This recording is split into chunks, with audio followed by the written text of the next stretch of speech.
welcome to Digital Shift, also known as Corporate Evolution Tales. Join us as we dive into the dynamic world of digital transformation. From illuminating case studies to captivating narratives, we uncover the stories behind companies' journeys toward digital excellence. Whether you are a seasoned corporate leader or an aspiring innovator, our podcast explores the shifts, challenges of modern business evolution. Hello everyone, this is another episode of Digital Shifts, aka Corporate Evolution Tales, and today my guest is Fahed. Thank you so much for being today with us. How are you? Outstanding. Thank you so much, Mariam, for having me. Amazing. Okay, let's dive to the digital transformation and let's start from introducing yourself and just for our audience to know better with whom we are speaking today. Wonderful. So my name is Fahed Bizzari. I run a management consultancy here in Dubai that is exclusively focused on AI transformation. So I have been involved in digital transformation actually ahead of the term digital transformation. I set up my first company in 2003. And when I set it up with the intention of having a business that would run itself. And this was before people were talking about systemization, automation. The internet was still quite in its early days, even though we're talking early 2000s. And when I got here to Dubai, because I lived in Dubai for a while in the early 2000s, I remember seeing the whole world here so like 10 years behind. And I was trying to understand with everybody, like, why are you not doing this online? Why do you not have a form for this? Why are you still doing fax? Why are you still doing all of these things? So I was pushing for digital transformation back then before it was actually a thing. And the line that I used to use most often at that time was get online, not inline, because the world was, Dubai was just full of queues. Like you wanted to get anything done, you'd be in a queue for 1 hour. And I'm just thinking like, what is going on? You know? So I've been into digital transformation ahead of the term. And that first business would eventually become to known software as a service. Again, it was ahead of its time. And between the year 2010, 2015, 17, I did a lot of management consulting around marketing automation, and also used to teach systematization. So I used to have a workshop teaching business owners on how to, as that famous phrase goes, work on the business, not in the business, and so on. Yeah. And then AI came along for me in 2022, about 6 months before ChatGPT. So in one of my companies, my teams were using GPT. And in that time, it was doing cool things, but we did not expect that it would turn into what it turned into. And from November 2022, since ChatGPT was released, I have been completely full-time involved in AI transformation. The first year was mostly focused on human AI transformation. And in the last year, mostly focused on corporate AI transformation. Amazing. Well, there were so many points now I want to ask about. The one thing that I would like to mention is actually opposite, as you mentioned about Dubai. When I appeared in Singapore several years ago, and I understood how world or like country can be ahead of everything, and it was quite fascinating to understand that okay, there is a lot of stuff that we can actually do for the countries where we are living in order to make this digital, as you mentioned, like the digital transformation better. And even though the phrase itself being understandable more to people with whom we are working, so I definitely can understand what you feel at that time. Awesome. So you mentioned about automation. I love that because what I'm always saying is that digital transformation and automation, for me, they are kind of related to each other because when you are transforming, when you are digitalizing, the process or like any product, it's actually about automating stuff and making improvements. Would you agree with that? And generally, what you understand under digital transformation yourself? Yeah, absolutely. I mean, again, if we go back to the example of getting online rather than inline, or, doing it digitally or non-digitally, at the end of the day, robots can speak to each other instantly. They don't even need to finish a sentence, right? And there was some research that was done last year or 2 years ago where the two AIs started talking in a language of their own. Like they got so far, Yeah, yes. right? And then Yeah, yeah, eventually yeah. they get to a point where actually they don't need to speak a language anymore. Just Mm-hmm. instantly they can communicate their intention and their goal and instantly get the reply back. So, in our business world where so much of what we do is depending on efficiency and effectiveness and all of that, then of course digital transformation allows us to kind of get out of our own way and Mm-hmm. allow things to work, in an ultra efficient way. So yeah, 100% agree. Agree. And as we are already speaking about AI, so I'm always giving this question of, do you think we should be afraid of AI and generally like the stuff that is bringing it with, or it's more about the knowledge that we are still missing about Well, when you say we, that's a big question, is who is we, right? it? Is it we, the guy who's running a restaurant? Is it we that have a small business? Is it we who is an employee in a large corporation? Mm-hmm. Is that large corporation in India? Is it in Africa? Is it in New York? Do you know what I Mm-hmm. mean? So Yeah. it's a bit like asking that same question in the context of IT 20 years ago. Like, should we be scared of IT? Yes. You know what I mean? And in some respects, at that time, for some people, yeah, you should be scared of IT because if Mm-hmm. you don't learn how to use it and work with it, then the people who have learned how to use it and how to control it and work with it are Mm-hmm. kind of going to make you irrelevant in the new world. I came across a company maybe 3 years ago that were still using a typewriter, right? Wow. And 3 years ago. Okay. literally 3 years ago, 2021, 4 years ago, Mm-hmm. 2021, they're still using a typewriter. And they're using a typewriter with the carbon copy paper Mm-hmm. to do their quotations and invoices. And Wow. every time they needed a quotation or an invoice, they're waiting for like 1 hour for this typewriter Yeah. guy to do these things. So should Mm-hmm. he be scared of IT? Yeah, I mean, absolutely. Do you know what I mean? The guy that's Yeah, his sure. job, absolutely. And so every few decades and every few centuries, humanity goes through a transformation, right? We shift Mm-hmm. from, the old days where we're, writing on stones, now shifting to this, now shifting to this. And each time there is that tremendous shift, it requires humanity to shift with it, right? So Yes. as the technology transforms, humanity has to transform with it. Now, undoubtedly, AI is unique from that point of view because of the Mm-hmm. nature of the technology. And Right. so to answer your question, I would say that those people who are not willing to upskill and Mm-hmm. reskill and adjust and rethink and transform themselves along with the transformation, they should be concerned because Mm-hmm. we're going to have a new generation of AI native businesses and AI Yeah. native employees and AI native everything that are doing things from the ground up. So, whilst one person can take 8 hours to put together a proposal, the AI native person will get it done in 15 minutes. You know what Yeah. I mean? Agree. So Exactly. those people who are not willing to adjust, they should be not scared of AI, but they Mm-hmm. should realize that we're going through a transformation at a civilizational level. Yes. And anybody, whenever it's any civilizational transformation that does not transform with it, of course, should be concerned. Yeah.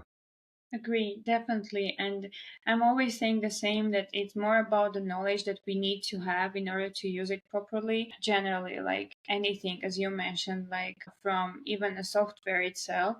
If you have proper knowledge, the fear shouldn't be there. It's just about like how much you know and how well you can use the stuff. And same goes with AI. I mean, I love it. I use it every day with anything possible that there can be. And even like this recording, I mean, after we will finish, I'm just putting some stuff there, doing like noise cancellation, improving the speed of the speech. All that stuff is not done manually, of course, it's done Hmm. by AI features that are here. So, and it's saving time, it's making the quality of the video, and which is my work, it's doing better. So, why not? It's just about the knowledge, as you said, like how you are using it and knowing well what you are doing with it. Awesome. Okay, and when you are speaking about the digital transformation, could you walk us through the different stages or phases of digital transformation that you are aware of, like based on your experience? Yeah, sure. So of course now we're talking in the context of AI, of course. So AI transformation, in for us as a company, we have a framework which we call the four pillars of AI transformation. So the first pillar is leadership, second pillar is the workforce, the third pillar is the infrastructure, and the fourth pillar is the governance that kind of governs the first three. Yeah. So, transformation in this case is a bit different to digital transformation because when digital transformation began, it's something that we could kind of take time to adjust. I mean, there are still companies, if we say that digital transformation began, in the early 2000s, there are still companies worldwide, 2025, are still using the phrase digital transformation, right? Yeah. It means that we still haven't transformed all the way to becoming a digital first society or a digital first company. So with AI, it's quite different because there's a certain urgency to it, which means that if we don't make these adjustments, we don't make this transformation, then these AI native organizations and people will dominate the Right. market and make Yeah. us irrelevant. So what that means is that we all kind of have to move really, really fast. And that means first and foremost, we have to focus on the leadership. Leadership does Right. not need to become technical, but they do need to champion AI transformation. They do need to have a vision of where AI is taking the world, where AI is taking their industry, where is AI Right. taking the future of work. They have to have that clear picture in their mind. They have to be able to hold their staff accountable. So they have to be able to hold their colleagues, their subordinates, department heads, business heads. They have to say to them that, look, AI transformation is a priority for us. Truth is, we don't know what that means. We have a vague Right. picture of where it's heading, but we are now trusting in you, our teams, to start proposing what this AI transformation is going to look like for us, and we're going to hold you accountable for it. So that's the first thing, Yeah. starting at the top down, leadership transformation. The next is on the workforce themselves. AI, although it feels like it popped out of nowhere, it's actually been in development for decades, right? Right. And Yeah. there were many companies, especially when the first GPT was released around 2016, around that, where the initial technology started to like emerge. They came up with this phrase called AI readiness, right? And you'll Yes. still hear it today. Anybody who's working with ChatGPT and other technologies will hear the word AI readiness. It's actually an outdated term. The term was supposed to be readiness for 2023. Like, let's get ready Right. for 2023. Now it's no longer about AI readiness. It's here. Now, whether ready or not, it's here. Now it's about Yeah. to what extent are you embracing it? So when it comes to the workforce, the most important thing is their AI literacy. There's the Yeah. capability of where AI is, whether it's in its ability to see, read, understand, reason, process, like do whatever it does. There's its ability. And then there is the human's ability to use that Right. ability, Yeah. right? So a horse can run, let's say, for example, 30 or 40 kilometers an hour. Okay, if I don't know how to ride the Yeah. horse is useless to me. I can't win a Right. race even if I have that horse, right? So now Agree. the Yeah. leadership are excited. They want to drive AI transformation. Now, what they have to do is increase the level of AI literacy within the company, especially the business process owners and the Yeah. unit heads, the people who really understand the business the most. They're the ones now that need to raise their level of AI literacy so that they themselves can start to understand the possibilities in the context of their area of responsibility, Yes. Yes. right? A Agree. lot of people are thinking that they can work with consultants and work with software providers, but the reality is nobody understands your business like you.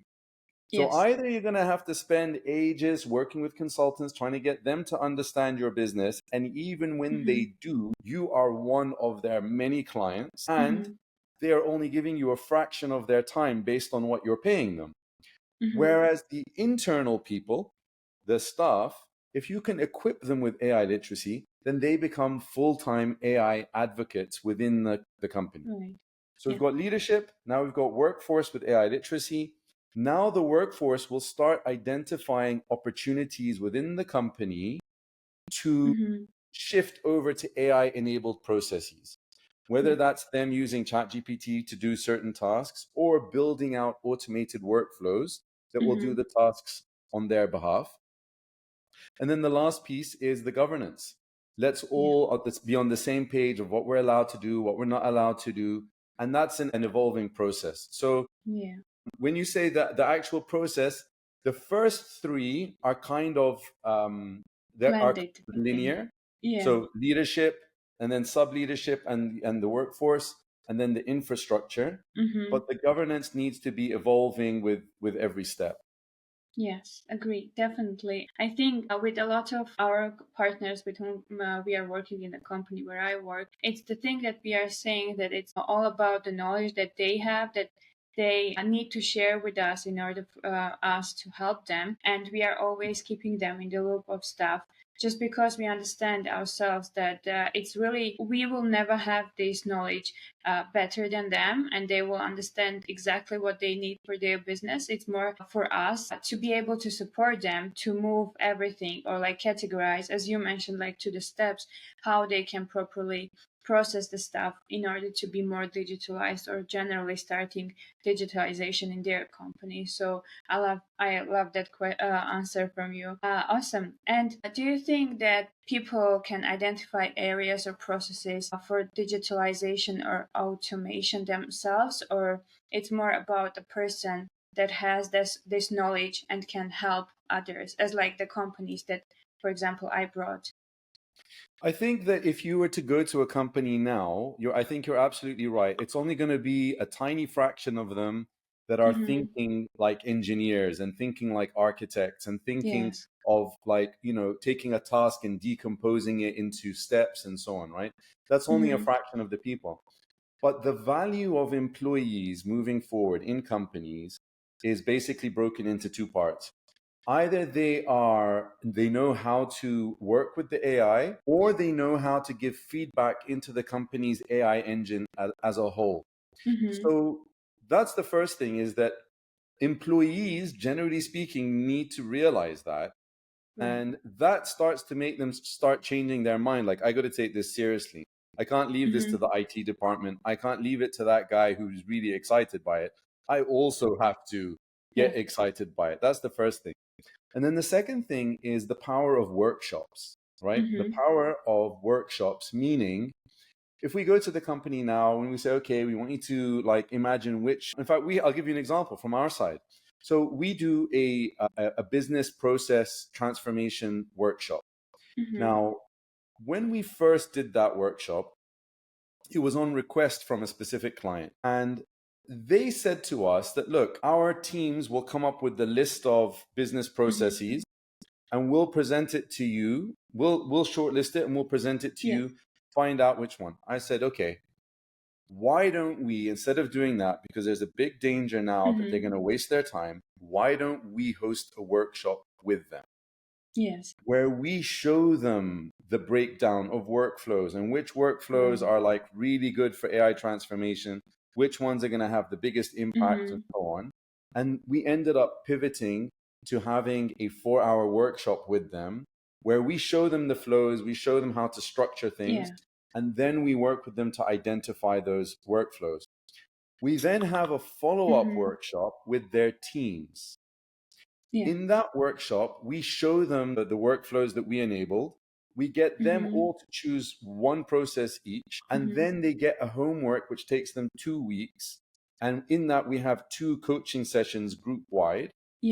Where now we've kind of put pressure on the whole team to get their hands dirty in figuring out and how tasks can be transformed. Yes. Yeah, amazing. I think this is a great example of how we can properly digitalize stuff, and specifically like AI digitalization, where you have specific knowledge, they have specific knowledge, and their understanding of stuff. And when you are like mixing it together, you are able to give the most productive digitalization that can possibly be handled. And one more thing that I always mention is about like the onboarding and the fear of people because of, I assume it's because of not knowing specifically about digitalization, the fear of employees from digitalization, and when they think, okay, if it's automated, probably I'll be out of this stuff because there will be some process that will handle the work instead of me. So as you mentioned, having this good communication with employees and explaining them why it's done, it's for their like it's better for them, not like it's nothing to be afraid of. That's the thing that is helping to have this proper digitalization generally. And what do you think about other challenges? Are there any specific challenges that are coming to your mind and based on your experience that you faced when we are speaking about digitalization in AI and outside of it? I think the biggest challenge at the moment, which has been the challenge for the past 2 years, but it's getting better and better, is the extent to which leaders are underestimating the need for Mm-hmm. AI transformation. Yeah. They're really underestimating. A lot of business leaders are not on LinkedIn. And Mm-hmm. if they are on LinkedIn, at the end of the day, the algorithms feed you according to your interests, right? Right. So my feed is continuously the latest breakthroughs in AI and the impacts and Mm-hmm. the challenges. And like that's all I see and drink and eat all day is the world of AI.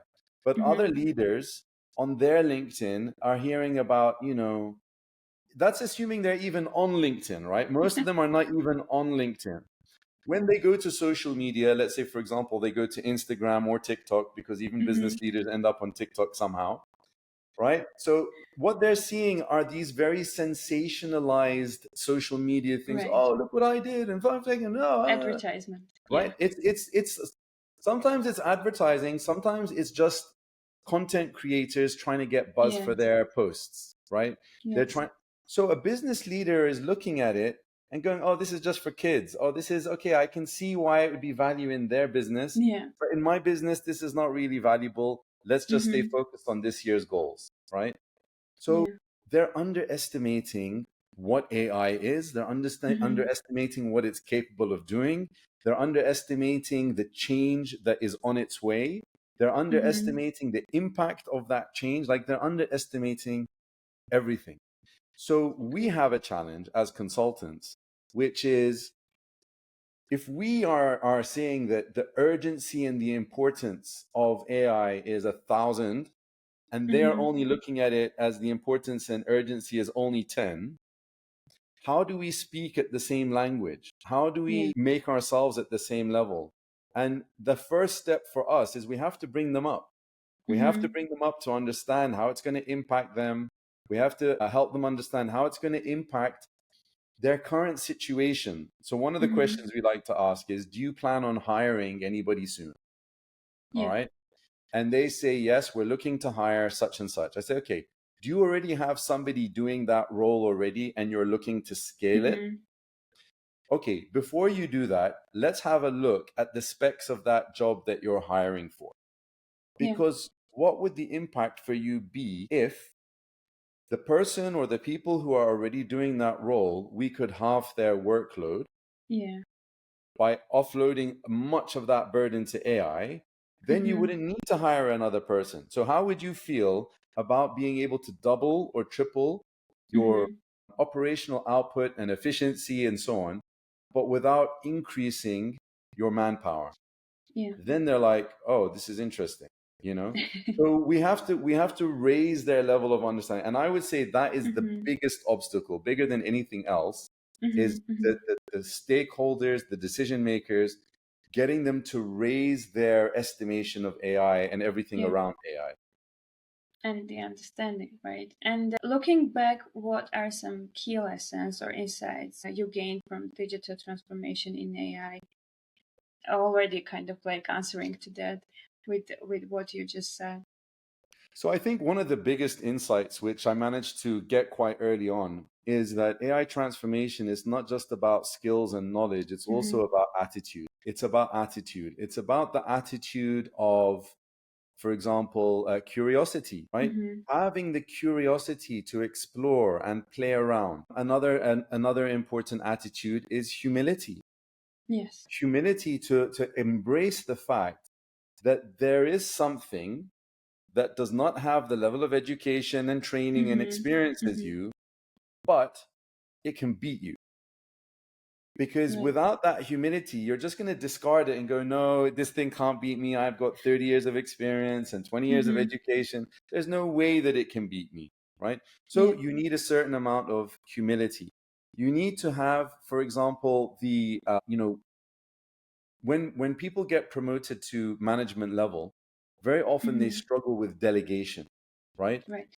Agree. So with delegation, one of the things you're accepting and embracing is, okay, the person who I'm giving it to may only ever achieve 90% a success rate in comparison to me.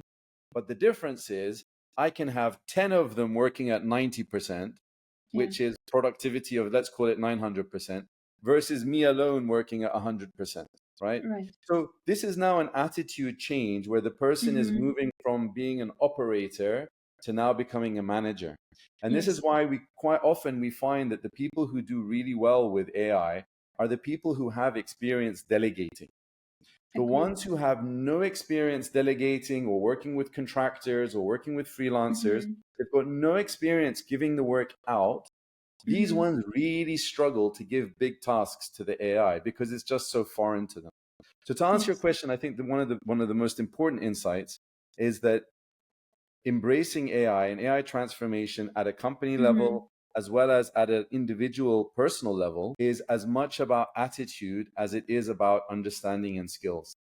Yes, definitely. And when we are speaking about the understanding and the skills, I think one more question that I would like to give you is about the emerging technologies. So you mentioned about GPT, and I can say it's one of the technologies, but what other trends that you are particularly excited about there are for digital transformation? Well, I can tell you the one that I'm not excited about, which is agentic AI, right? Agentic AI is this idea that the AI can reason for itself, plan things for Oh itself, yeah. figure out what needs to be done by itself. And that's Mm-hmm. something I'm not excited about because if that's the case, then where do we stand? And I don't mean where do we stand as a human civilization, which is Yeah. true, but that's not the topic I'm saying now. I mean, where do Right. we stand as a professional with 20 years experience? If Mm-hmm. I'm willing to tell the AI and the AI can figure out its own game plan and do its own results and its own Mm-hmm. research, so then really I'm just irrelevant, right? Right. Yeah. And Yeah. I'm not complaining from the point of view of, okay, humans are the increasing relevance of AI means the Mm-hmm. decreasing relevance of human beings. I'm not complaining from that point of view. What I'm saying is that I bring a lot to the table as a person. Mm-hmm. I do bring a lot to the table. Yeah. AI has multiplied that for me, right? Mm-hmm. Mm-hmm. If I now just say to the AI, okay, make a business plan, it means that the value that I bring is no longer of value. And I think that a Yeah. lot of human beings that start to use agentic AI will accept and embrace the AI outputs without bringing Mm-hmm. anything unique to the table themselves. Humanist. You know what I mean? So Yes. Yes. that's the one that I'm not excited about, right? Mm-hmm. Despite what everybody on LinkedIn is shouting and screaming and you know excited, I'm not excited, right? Mm-hmm. What I am excited about though is people generally speaking getting a stronger understanding of the extent to which general AI is able Mm-hmm. to emulate us. Mm-hmm. So what that means is that the goals that we all have in life, that we can achieve those goals faster and more effectively than ever before. You know, things Yes. that previously would have taken me 8 weeks, I now get done in 1 hour. So Mm-hmm. things that previously took me 1 year, and this is not an exaggeration, things that used to take me 1 year are now taking place within a couple of weeks. Mm-hmm. So and most people don't understand this. Most people, 2025, don't understand this. And so the Mm-hmm. more and more they understand it, the more and more people will be achieving their goals and doing more. And that's something that does excite me. Amazing. Awesome. Well, I think one last question is what advice would you offer to other companies or individuals to take into account when starting their digital transformation journey? Well, of course, the first advice is to reach out and connect with me on LinkedIn. Yes. But after that, it's, you know, really try to understand what's going on. Really try to Mm-hmm. understand what's going on. You know, again, we go back to that question of attitude. You know, Mm-hmm. a person that is wearing sunglasses sees the world as being dark all the time, even on the Yeah. sunniest day.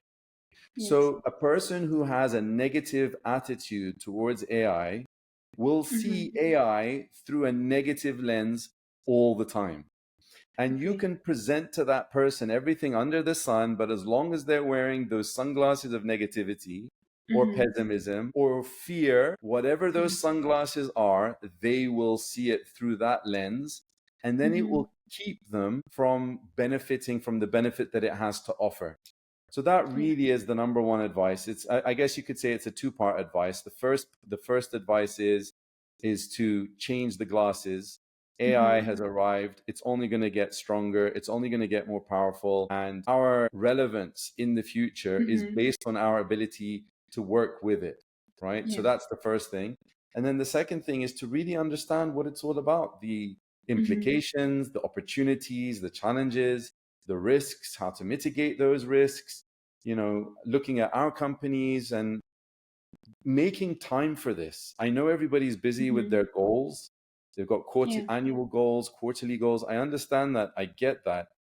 But the last thing you want is that you are so focused on this Mm-hmm. year's and this quarter's goals that when next year comes, you're left out in the cold. Yes. You're You too know what I late. mean? Yeah. So, yeah. Awesome. Amazing. Well, thank you so much. Any last words, Fahed, before we'll wrap up this episode? Nothing. Just thank you for having me. Thank you. Sure. Well, thank you so much. I'll make sure to tag you in the LinkedIn post where will be also this episode so people are able to find you. And yeah, have a great day. Thank you again. Wonderful. Thank you.